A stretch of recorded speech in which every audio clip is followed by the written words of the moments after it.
هل أتاك حديث الغاشية وجوه يومئذ خاشعة عاملة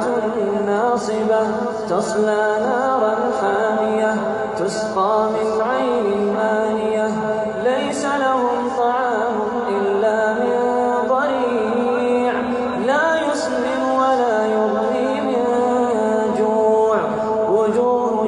يومئذ ناعمة لسعيها راضية في جنة عالية لا تسمع فيها لاغية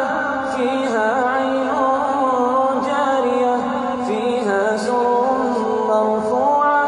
وأكواب موضوعة ونمارق مصفوفة وزرابي مبثوثة أفلا ينظرون إلى الإبل كيف خلقت وإلى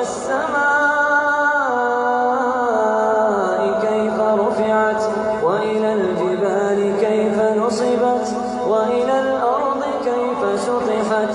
فذكر إنما أنت مذكر لست عليهم بمسيطر إلا ما